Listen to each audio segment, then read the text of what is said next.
Entschuldigung, kein Problem.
Danke für die Reise.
People are back.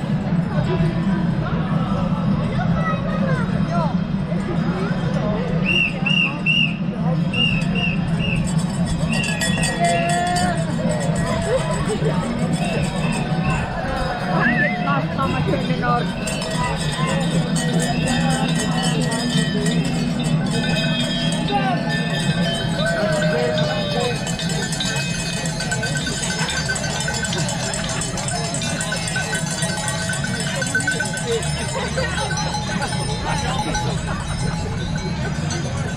Genau, gegrabt. Ah, das ist ein Fußgänger. Das ist die Leute, die gesagt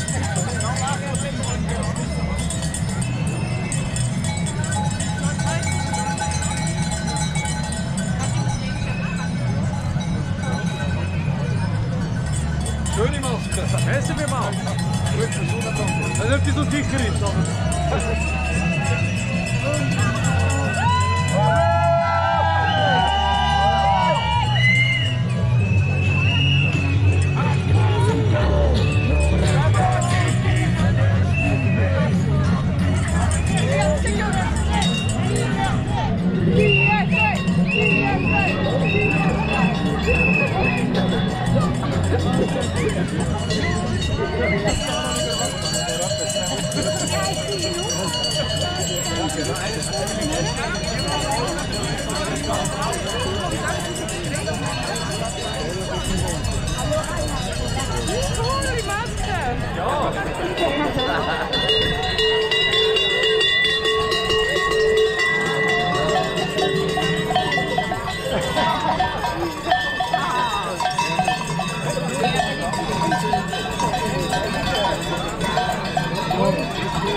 eine Maske, das ist auch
va se faire par les organisateurs Simone et Martin.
Dankeschön an die Trichler, an die Freiheitstrichler, dass alle so zahlreich da sind.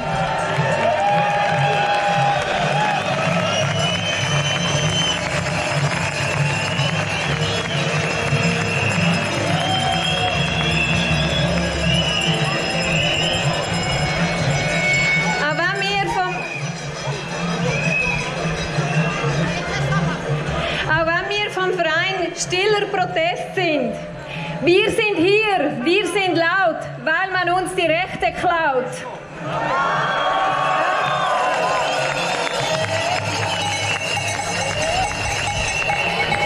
Kriegen wir das an, alle zusammen. Wir sind hier, wir sind laut, weil man uns die Rechte klaut. Nochmal, wir sind hier, wir sind laut, weil man uns die Rechte klaut. Ja, super!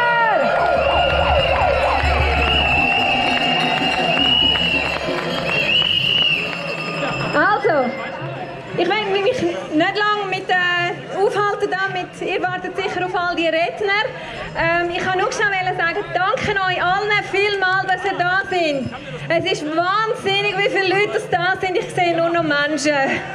Super!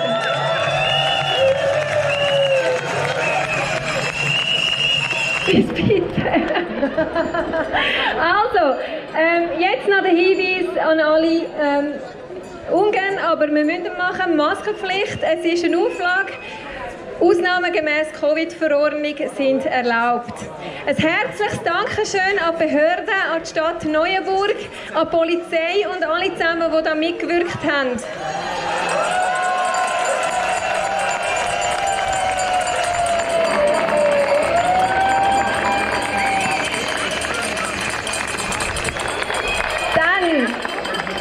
Ein ganz grosser Dank, ein riesengroßer Dank von Herzen an alle meine super Helfer, die da im Vorfeld geholfen haben, das überhaupt möglich zu machen. An alle Sponsoren, Spender und alle, die uns unterstützen auf irgendeine Art und Weise. Herzlichen Dank von uns.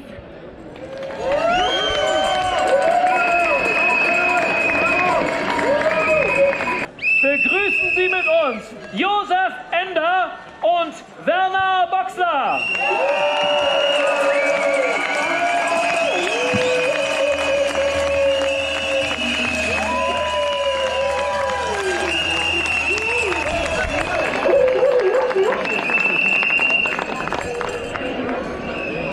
Ja, wir sind heute da, um für alle Menschen in der Schweiz zusammenstehen.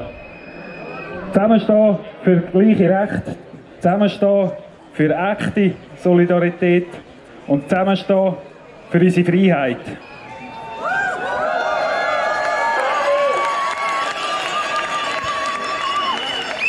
das ist schon in der Schweizer Bundesverfassung verankert. Ja, und wir sind Verfassungsfreunde.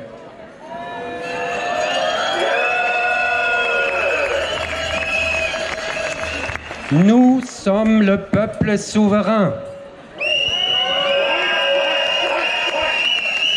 Nous sommes là pour toute la population, par-dessus les clivages, par-dessus les différences. Nous sommes un peuple uni.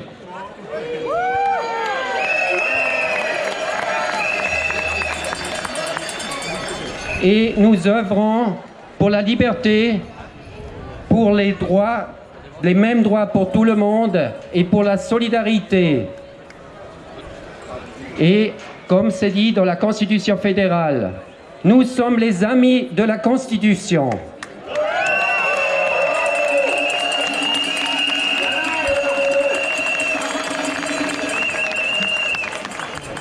Wie ihr alle wisst, am 13. Juni stimmen wir über das Covid-19-Gesetz ab. Und Befürworter von dem Gesetz behaupten, dass bei einer Ablehnung vom Covid-19-Gesetz die Entschädigungen würden entfallen. Das ist eine einfallslose Politik und es ist eine Erpressung vom Bundesrat, vom Stimmvolk.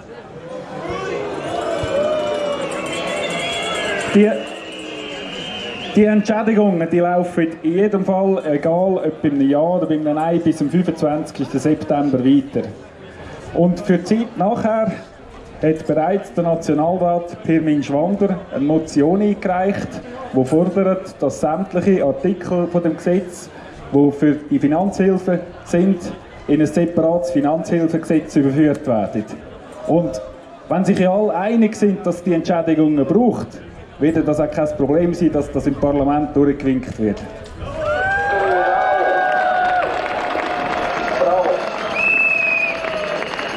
Le Conseil fédéral nous dit si vous votez oui, si vous votez non, il n'y aura plus des aides pour la population. C'est du chantage. Car il y a des alternatives. Les amis de la Constitution soutiennent la motion Pirmin Schwander qui demande de transférer tous les articles dans la loi Covid dans une loi ordinaire de sorte que ces aides, ces compensations puissent continuer à exister. Donc il y a une alternative pour le Parlement. Ça dépend maintenant de la volonté du Parlement de transférer ceci dans la session du mois de juin dans une loi ordinaire qui peut être soumise au temps des 100 jours référendaires. Et nous n'aurons pas de vide juridique à ce niveau-là.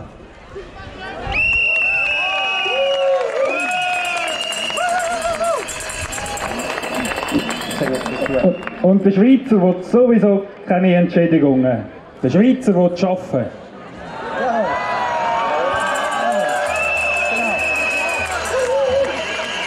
Et le Suisse ne veut pas être assisté. Le Suisse et la Suissesse veulent travailler.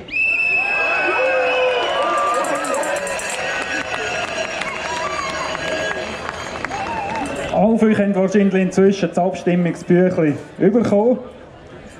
Was viele Leute nicht wissen, ist, dass einige Artikel inzwischen verschärft worden sind. Im Abstimmungsbüchlein ist eine alte Version vom 20. September 20.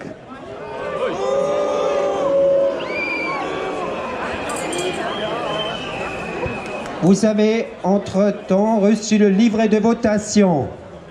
Et dans ce livret de votation se trouve une loi qui est déjà dépassée. La version du 25 septembre 2020 n'est plus valable dans cette forme. Depuis, il y a eu des durcissements, il y a eu des articles qui se sont rajoutés dans la session du mois de décembre et du mois de mars 2021. C'est donc le traçage qui est devenu complet. Le traçage qui était encore facultatif il y a une année en arrière devrait devenir complet. Et c'est une ingérence dans la vie privée des citoyens et de la population.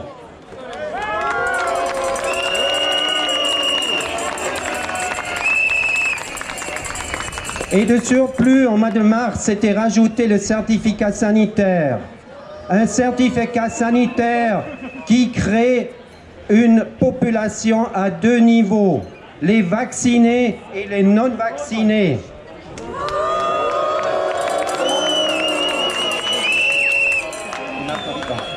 Et puis ça veut dire les vaccinés auront des privilèges que d'autres n'auront pas. Et c'est une discrimination.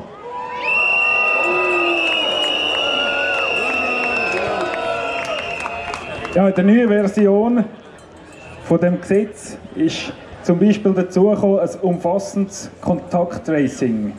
Ein Eingriff in die Privatsphäre von jedem Schweizer. Dazu ist auch ein Impfpass. Und der Impfpass der schafft eine Zweiklassengesellschaft. Von Geimpften und Nicht-Geimpften. Die einen haben Privilegien, die anderen nicht. Ja, weil im Abstimmungsbüchlein eine alte Version drin ist, werden die Stimmbürger hinters Licht geführt. Eine Stimmrechtsbeschwerde ist aber bereits eingereicht worden.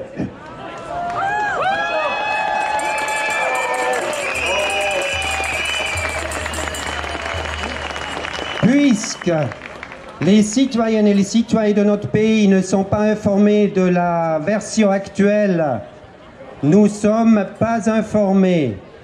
Et ceci est un scandale de dire aux citoyennes et citoyens de voter sur une loi qui est caduque. Donc, nous avons déjà entendu dire que des citoyens ont déposé plainte auprès des conseils d'État de divers cantons.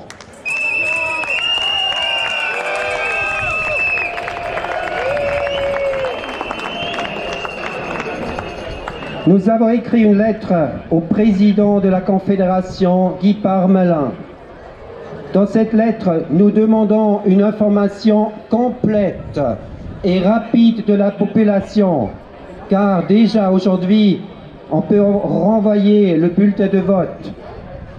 Cette lettre est parvenue au président le 12 mai. Il n'a rien fait depuis là. Nous demandons au président de la Confédération de faire une politique d'information digne de ce pays et digne des citoyennes et citoyens de ce pays.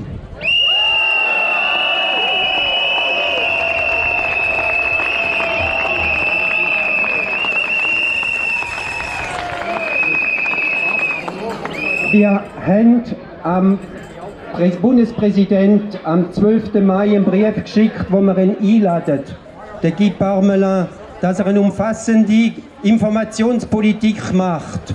Und das ist bis heute nicht passiert. Deswegen bittet mir und mit Nachdruck, dass der Bundespräsident deren Informationspflicht nachkommt und alle Schweizer Bürgerinnen und Bürger richtig und umfassend informiert.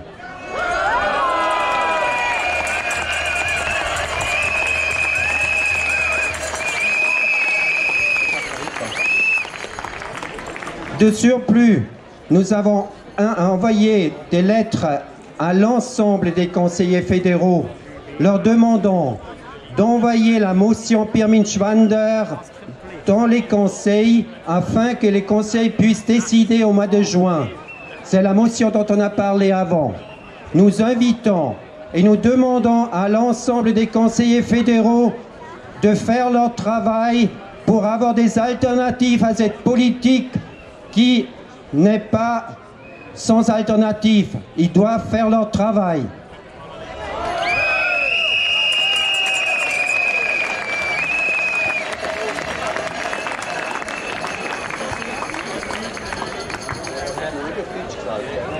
Also auf Deutsch noch. Wir laden auch alle Bundesräte ein, dass sie die Motion Pirmin-Schwander in den Nationalrat schicken, so dass das Parlament die Arbeit wieder machen kann, wofür sie nach Bern geschickt werden. Denn das sind unsere Volksvertreter und wir wollen, dass die Nationalräte und Ständeräte ihren Job wieder übernehmen.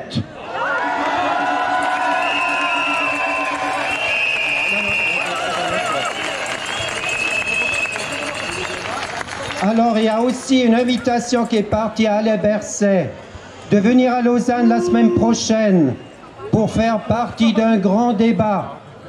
et je l'attends à Lausanne. Wir haben auch den Alain Berset nach Lausanne eingeladen für die nächste Woche für eine grosse Debatte. Und wir erwarten, dass Alain Berset nach Lausanne kommt, nächste Woche, um sich der Bevölkerung zu stellen.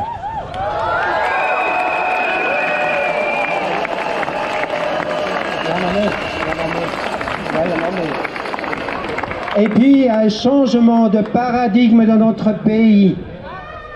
Et c'est que aujourd'hui, tout le monde peut être un porteur d'un virus dangereux.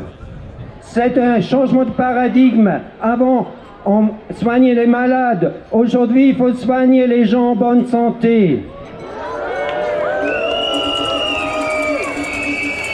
Et puis, il y a aussi un changement de paradigme par rapport à la notion de terrorisme. Avant, on poursuivait des personnes qui faisaient des actes criminels. Aujourd'hui, on soupçonne tout le monde d'être un terroriste potentiel.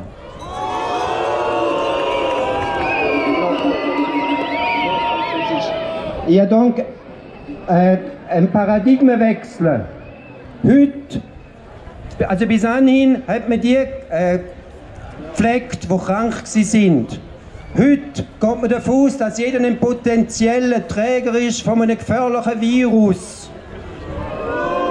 Und dann ein anderer Paradigmenwechsel ist auch, dass man bis anhin davon ausgegangen ist, dass man etwas unternehmen musste, damit man Terrorist geworden ist. Heute wird jeder potenziell verdächtigt, ein Terrorist sein, wenn das BMT-Gesetz durchgewinkt wird.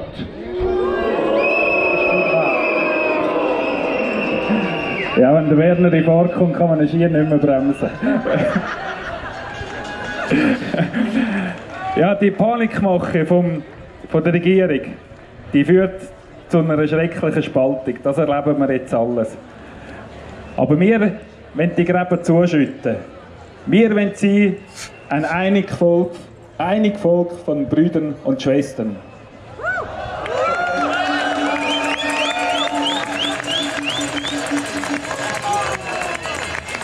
Das ist meine Schweiz und das ist unsere Schweiz.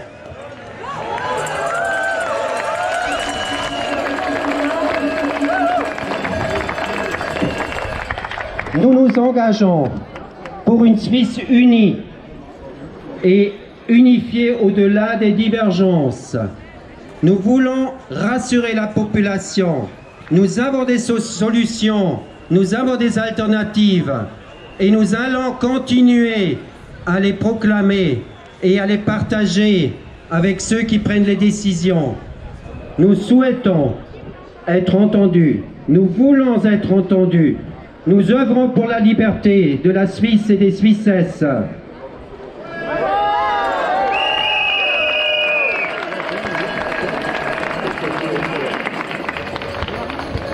Es ist 700 Jahre gegangen, um die Demokratie aufzubauen.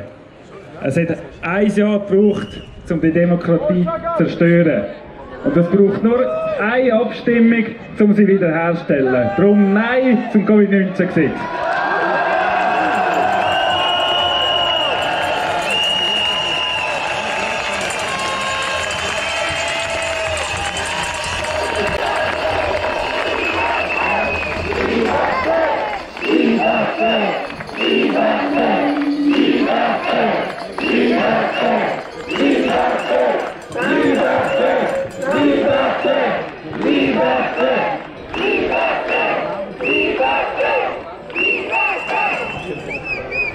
Il faut 700 ans pour créer une démocratie, 1 an pour l'anéantir et un vote pour la rétablir.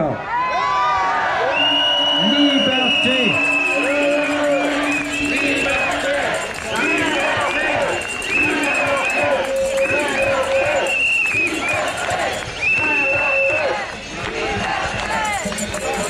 Danke, sind ihr alle da. Vielen Dank. Vielen Dank. Vielen Dank, lieber Werner. Lieber Josef, als kleines Dankeschön. La prochaine intervenante qui exerce une profession où c'est extrêmement difficile de l'exercer justement pendant cette pandémie. C'est une professeure, elle s'appelle Carole Béguin. Grand applaudissement.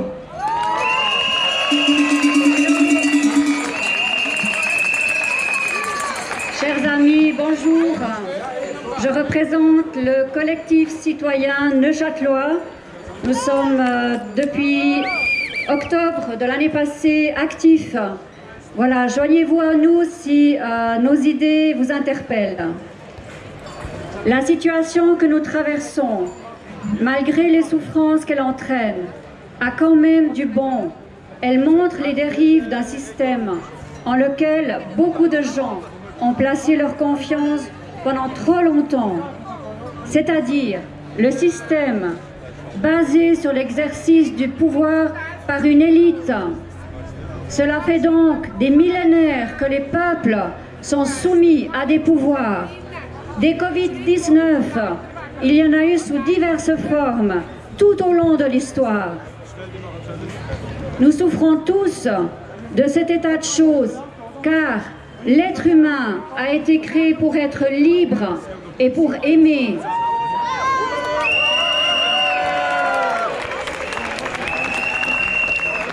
Être libre et aimer, comme l'oiseau a été créé pour être libre et pour voler. Dans une cage, il survit tout juste, puis il se laisse mourir avant l'heure. Nous avons été confinés depuis trop longtemps, dans une cage dorée, parfois même sans nous en apercevoir. Mais maintenant, dans une tentative de suprématie planétaire, les puissants veulent asservir tous les peuples dans tous les domaines, et cela devient évident malgré leur extrême habileté à gouverner.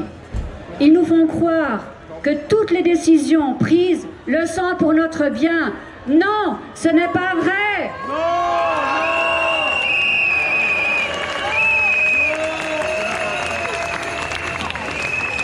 Et que ceux qui n'appliquent pas leurs décisions s'apparentent à des réactionnaires, irresponsables et égoïstes. C'est ce que vous êtes? Non! Mais leur supercherie est maintenant révélée. De plus en plus de gens se réveillent de leur profonde torpeur. Si nous ne nous libérons pas, nous allons rester prisonniers d'un système totalitaire qui nous enlèvera toute autonomie. Est-ce que c'est ce que nous voulons? Non, libérons-nous, c'est le moment.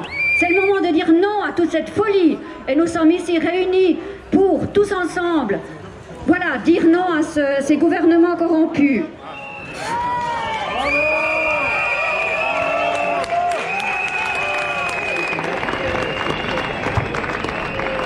Mais se libérer, ça ne signifie pas instaurer une révolution qui consiste à remplacer un pouvoir corrompu par un autre.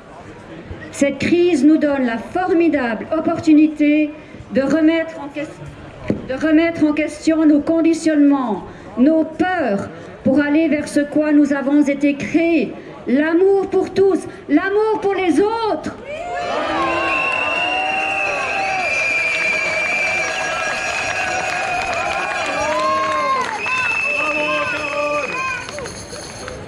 Sortons de notre inertie, de notre paresse, de notre victimisation. Réinventons la vie à la hauteur de nos espérances. Construisons déjà maintenant le monde que nous appelons de nos vœux. N'attendons pas que la situation politique change éventuellement un jour. Réveillons en nous les forces vives de la co-création, de l'espérance, de la joie et du bonheur.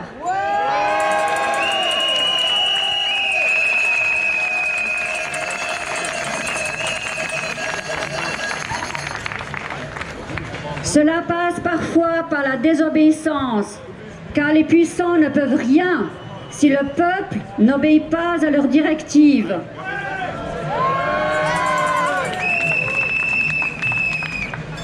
Gandhi disait que la seule réponse possible à un gouvernement corrompu était la désobéissance civile.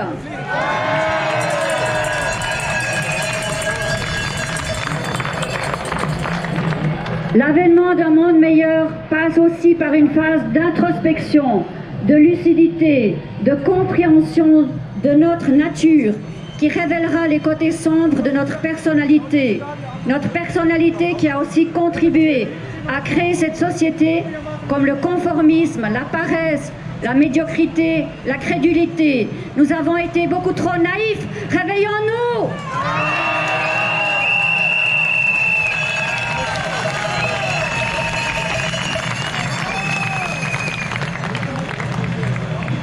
Si nous ne pardonnons pas à ceux qui ont choisi de nous asservir, de nous manipuler, de nous mentir, de nous éliminer même par tous les moyens, si nous jugeons leurs actes et que nous nous vengeons, nous ne serons pas meilleurs qu'eux. Montrons l'exemple en nous libérant vraiment de toute rancune, de toute haine, et ainsi nous parviendrons enfin à construire un monde fait de beauté et d'amour.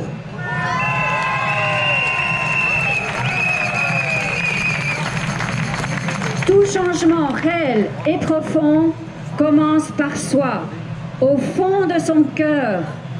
Et personne ne peut le faire à notre place. Alors que chacun s'interroge sur son état d'esprit et qu'il se demande s'il est en paix avec lui-même et avec les autres, et surtout s'il est en paix avec ceux qui ne partagent pas ses convictions. Merci.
Und nur so geht es und dafür danke ich euch auch.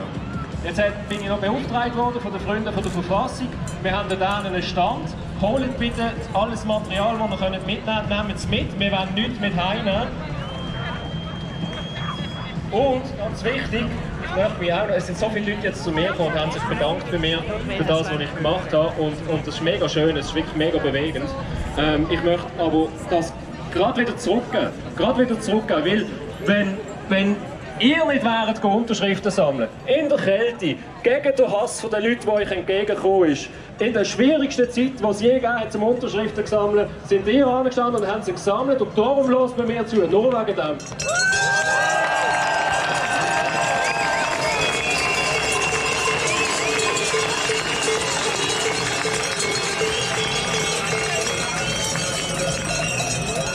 Und darum kommen wir zum Ende. Ich danke euch, dass wir uns nicht linken, Linksextreme, Rechtsextreme oder die anderen gefährlichen Leute. Kein Fußbreit im Faschismus, kein Fußbreit im Kommunismus und kein Fußbreit im totalitären Staat. Libertät!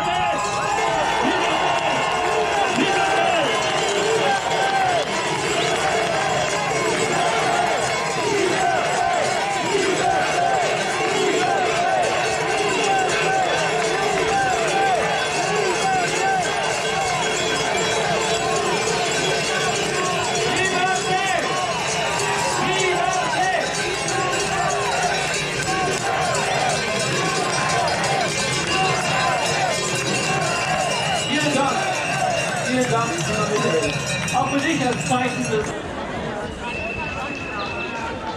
Herzlichen Dank! Herzlichen Dank vor allem an stiller Protest. Was Sie mir auf die Beine stellen, atemberaubend und historisch. Großer Applaus, bitteschön!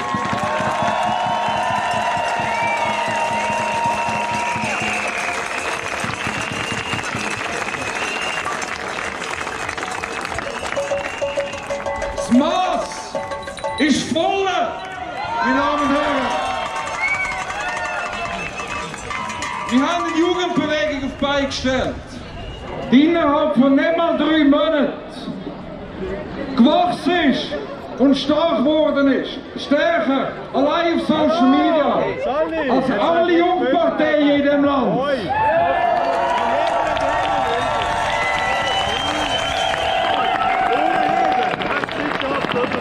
Und maßvoll sind Dutzende, wenn nicht Hunderte, höchst engagierte junge Menschen, die pausenlos, Tag und Nacht, zu den unmöglichsten Zeiten, ihre Freizeit und alles opfern, für eine Zukunft, wo wir Jungen frei, nicht nur wir Jungen, wir alle miteinander, frei dürfen leben.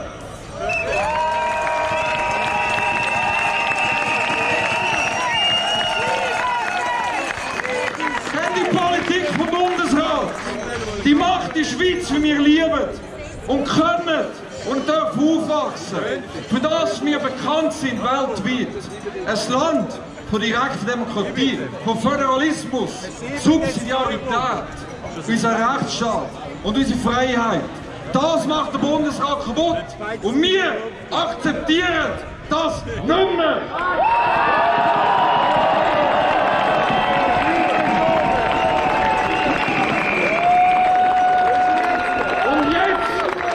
Möchte der Bundesrat mit dem Covid-Zertifikat, was ist das für ein Wort? Ein Zertifikat ist eine Belohnung, wenn man brav ist.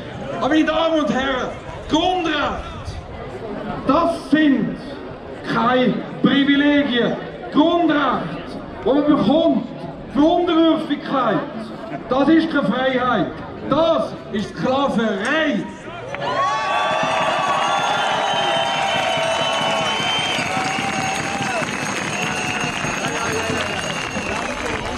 Und jetzt wollen sie Zonen erwachen. Grüne, Orange, Rote, ein Schwingfest, ein Jodlerfest, Grossanlass, wo man nicht mehr gehen darf, wenn man das Zertifikat nicht hat. Wollt ihr das?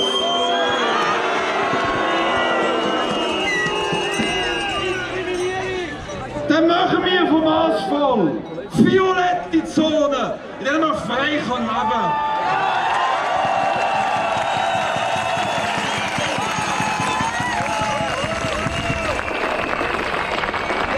Eine Bitte kann ich noch an euch.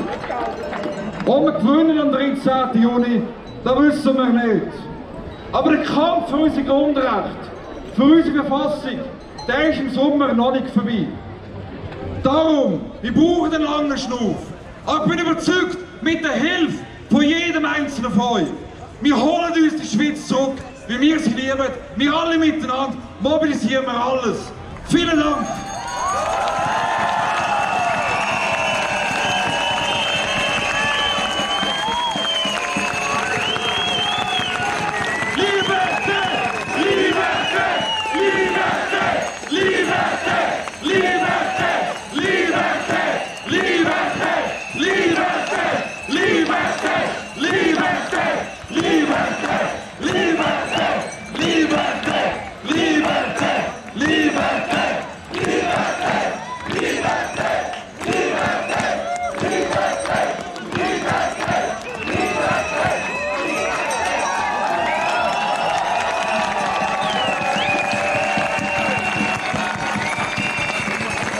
Und nochmal, ganz ein großer Applaus für stille Protest, wo das alles ermangelt.